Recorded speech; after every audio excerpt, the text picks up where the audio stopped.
Joining us now, former Undersecretary of State for Public Diplomacy Rick Stengel, former FBI Special Agent and MSNBC contributor Clint Watts, and Professor of Management at MIT, Dr. Sinan Aral.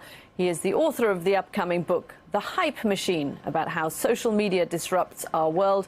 He is co-author of a new article for Science magazine to understand how, when and to what extent foreign interference affects our elections. Dr. Aral, thanks very much for joining us. You've got a whole blueprint for trying to assess how social media is being impacted by foreign influences and then what to do about it.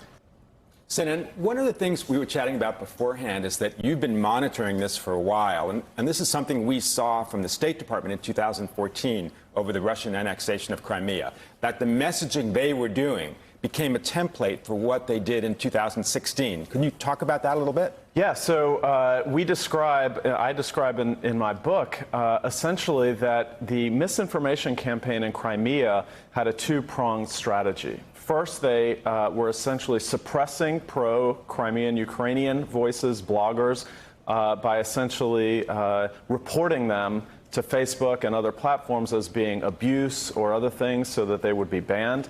And then they were spreading misinformation, like, for instance, that Jews were going to be required to essentially register with the government, that Russian was going to be eliminated as a national language, and so on. Right. And these types of messaging were designed to change the perception of the reality on the ground for the international community as well as for the domestic community. So, Sinan, one of the toughest things I've had the past couple of years trying to explain this is one of the key things that Russia did that no one else did was hack and release from the DNC, DCCC, John Podesta's emails at strategic times. Can we actually parse out or separate out when Russia does something like that in the mainstream media, or a campaign or Russia amplifies that? How would you go about doing that? Is it possible to do that? Well, this is Kathleen Hall Jamison's argument for why it did tip the election in 2016. The combination of hacking and the release of information plus misinformation.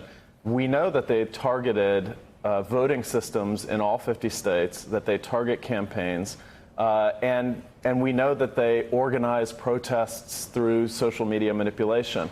The question is, what is the effect of all of these behaviors on causing behavior change in voting and voter turnout? How does it change people's perceptions? How does it change people's actual behavior on the ground in voting booths or in protests? We believe that that is also measurable using techniques that have been known for the last 10 years that are simply not being applied to election data. Don't forget, the future of misinformation is very different. The advance of deepfake technology, it's not going to be textual and image-based. It's going to be video and audio, and it's going to be much more convincing because that technology is rapidly advancing.